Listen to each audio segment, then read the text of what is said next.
In today's world, where the human mind is bombarded with a myriad of thoughts and emotions daily, it's no wonder that mental health has become such a pressing issue.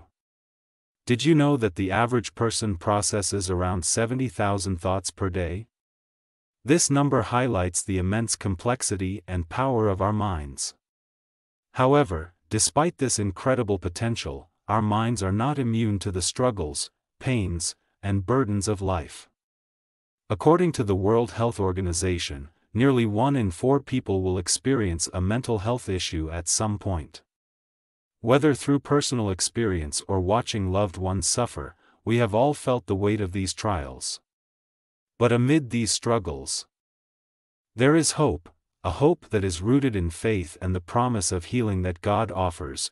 C.S. Lewis, one of the greatest Christian thinkers of our time, beautifully described the human condition and the transformative power of God. He compared each of us to a house, saying that when we invite God into our lives, He doesn't simply repair a few things and leave. Instead, He embarks on a complete renovation, often knocking down walls and making changes that may feel painful or confusing. What we think will be a simple fix, like patching a leaky roof or mending a broken window, turns out to be a profound reconstruction. We expect God to turn us into a decent little cottage, but His plan is to build a palace. A place grand enough for Him to dwell within. This metaphor illustrates the depth of God's work in our lives and how, through His grace, He can heal even the most broken parts of our minds and hearts. Let's take a moment to reflect on this idea: God is rebuilding us. For many of us, this process can feel overwhelming. We often go through life thinking we are broken beyond repair, carrying burdens too heavy to bear. Our minds may feel corrupted by past traumas, anxieties, and doubts. But as C.S. Lewis reminds us, God is not interested in quick fixes. He doesn't want to simply make us better. He wants to transform us entirely. And this transformation, though beautiful, is often uncomfortable. The changes God makes in us can hurt. Sometimes it feels like He's tearing down the very things we've built to protect ourselves. But we must trust that God sees the bigger picture. He is shaping us into something far greater than we could ever imagine. In Psalm 147 verse 3, we find this comforting assurance: He heals the brokenhearted and binds up their wounds. This powerful verse reminds us that God is not indifferent to our pain. He sees our struggles, hears our cries, and is always ready to heal us. Even when our wounds are deep and our sorrow seems overwhelming, God's love and grace are deeper still. His healing power extends far beyond physical ailments. It reaches into the deepest parts of our souls, mending the places we thought could never be restored. C.S. Lewis also had much to say about pain and suffering. One of his most famous quotes comes from his book The Problem of Pain, where he wrote, "Pain insists upon being attended to. God whispers to us in our pleasures, speaks in our conscience, but shouts in our pains. It is His megaphone to rouse a deaf world." In our moments of deepest pain, it can feel as though God is far away, but Lewis suggests that this is when God is speaking to us most clearly. Our suffering is not meaningless. It is often the very thing that draws us closer to Him. Consider the story of Job from the Old Testament. Job was a man who suffered greatly. He lost everything he held dear, including his family, his health, and his wealth. Yet in the midst of his suffering, Job remained steadfast in his faith. He declared, "Though He slay me, yet will I hope in Him." Job 13 verse 15. Job's story reminds us that even in our darkest moments, when it feels like everything is falling apart, God is still at work. He is taking the pieces of our brokenness and using them to build something new, something beautiful. In the end, Job's life was restored beyond measure, and his story stands as a powerful testament to the fact that God is always working, even when we cannot see it. In the New Testament, we find another invitation to healing, this time from Jesus Himself. In Matthew 11 verse 28, Jesus says, "Come to me, all you who are weary and burdened, and I will give you rest." What a comforting promise! Jesus understands our struggles, our weariness, and our burdens.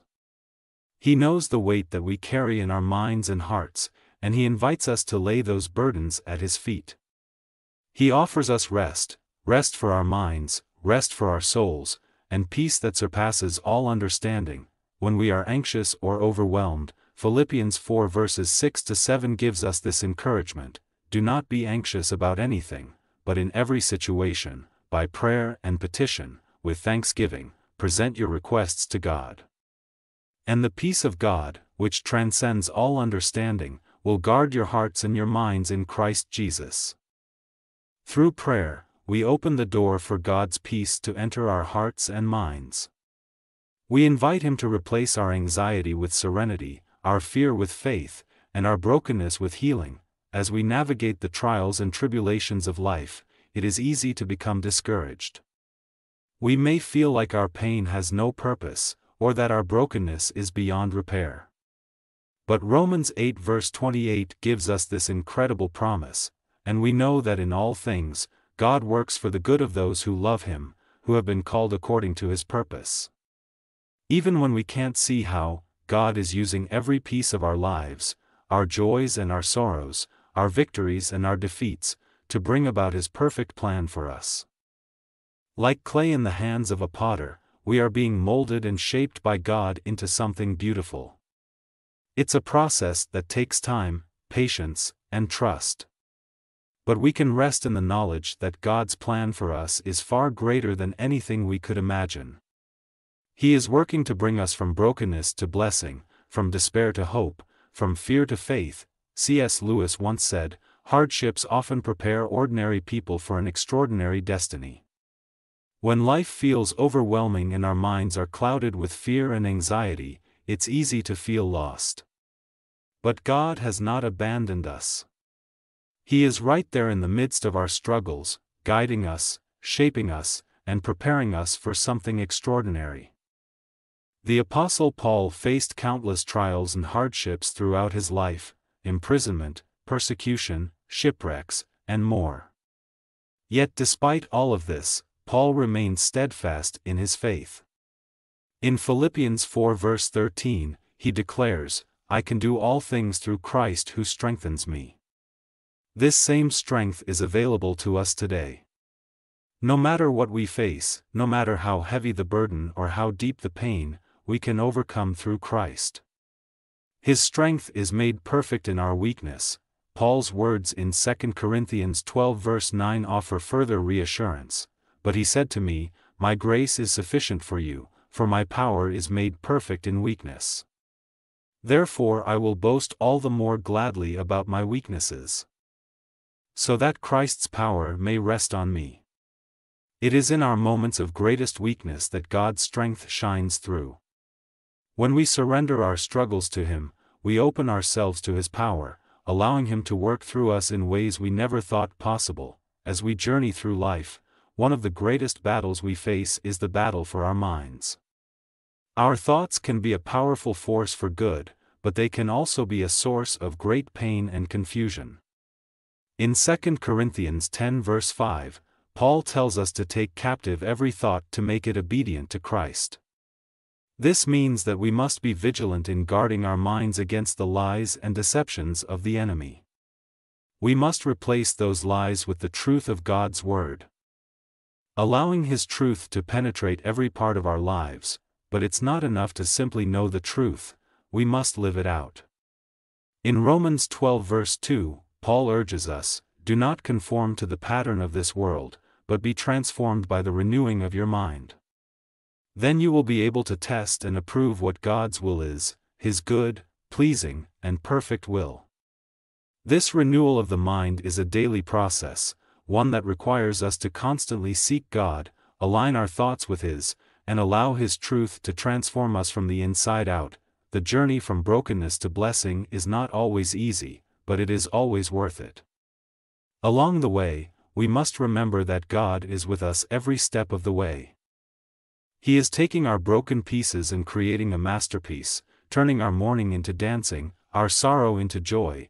As we walk this path of healing and transformation, it is crucial to be mindful of the words we speak, both to ourselves and to others.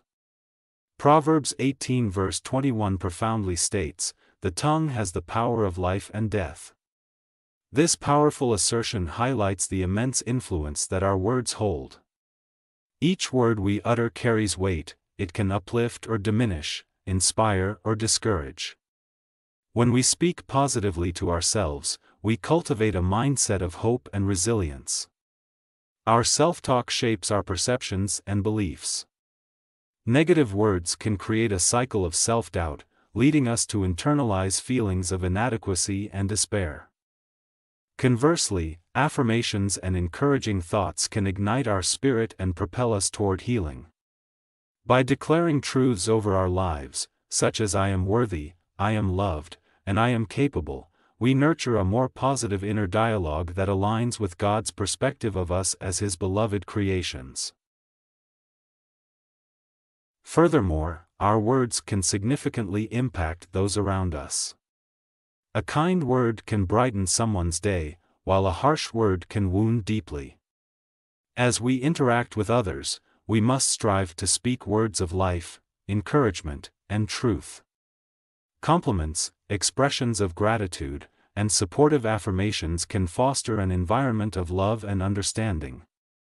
By uplifting one another through our words, we become vessels of God's grace, spreading light in a world that can often feel dark and heavy. Ultimately, let us remember that our words are not merely sounds, they are powerful tools that can either build bridges or erect barriers. As we journey from brokenness to blessing, let us choose our words carefully, speaking life into ourselves and those around us. In doing so, we can create a ripple effect of hope, healing, and divine encouragement, reflecting the heart of God in every conversation.